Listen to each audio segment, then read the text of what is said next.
सालबारि district sports association जानानै आङो आरोबाव गिबियावनो नोंथांमोननिसिम खुलुमनाय बावहरदों।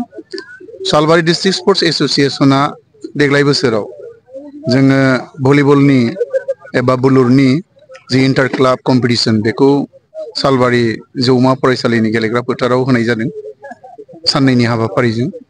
दा बेवहाय जोंना थांखि आरो लक्ष्यआ बेनो जे जोंनि सालबारि डिस्ट्रिक्ट स्पोर्ट्स एसोसिएशननि सिङाव थानाय एफिलिएटेड क्लाबफोरनि गेलेगिरि बिथांमोनहा जाहाथे गोजौ फारसे थांनो हानाय मोनसे आबहावाखौ मोनो, बेखौनो जोङो लक्ष्य आरो उद्देश्य लानानै होनाय जादों।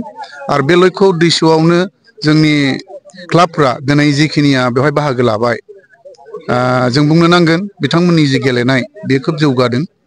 आरो बिनिफ्राय बिथांमोना निस्सय बे क्लाबनि गेलेगिरिफ्रा डिस्ट्रिक्टनि खेलुवै जागोन बा गेलेग्रा जागोन। बिनि उनाव बिथांमोना जोङो इन्टार डिस्ट्रिक्ट गेलेगोन अल आसामनि खेलाखौ। जोङो बे गेलेनायनि उनाव बिथांमोना निस्सय गावबागाव इभेन्ट गावबागाव सेक्सनाव बासिजागोन, सायख'जागोन, बेखौ जों आसा खालामदों। जेरै साब जुनियर, जुनियर, सिनियर बा बेबायदिनो गेलेनायाव बिथांमोनहा सायख'जागोन। आरो जोंनि सालबारि ओनसोलनिफ्राय अर्थात सालबारि साब डिभिजन ओनसोलनिफ्राय जिखुनु गथ'आनो जा बा गेलेग्रायानो जा आवगालांनायखौ जों अरायबो सानो। आरो बिथांमोननो जोङो अरायबो बे हाबाफारिनि गेजेरजों जोङो गोजौ लेभेलाव लांनायनि जिथु सिमां बेखौ बिथांमोननो होदों आरो जोंबो नुदों आरो जोंबो लादों। आरो बेजों लोगोसेनो जोंनि जेब्ला खेला सलायग्रा रेफारिफोर बिथांमोननिबो जोङो मोनसे सुबिदा खालामना होनाय जादों। मा बे गेलेनायाव बिथांमोनहा मोनसे अफिसियेलनि जिथु रुल एन्ड रेगुलेसन बेखौ बाहायनो हादों। आरो बिनिफ्राय आरो जौगालांनानै बिथांमोना आरोबाव डिस्ट्रिक्ट लेभेलनिफ्राय स्टेट लेभेलनिफ्राय नेसनेल लेभेल जानो हानायनि बा रेफारि जाहैनायनि जिथु लामा बेखौ लानो हादों।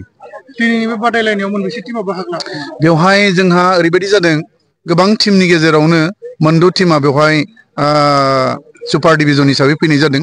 आरो बेवहायनो सुपार डिभिजना दिनै बे लिगखौ गेलेनाय जादों। आरो बेवहाय मोननै टीमा थोंजोङै मोननै ग्रुपनिफ्राय जों फाइनाल खेलाखौ होनाय जादों। बे गेलेनायाव एप'ल' 11 क्लाब आरो बड'सा क्लाब बिथांमोनहा गेलेदोंमोन। दा जों जोबथारनायाव एप'ल' 11 क्लाबा देरहासारनो हानाय बे रिजाल्टखौ जों मोननो हादों। गोजोन्थों।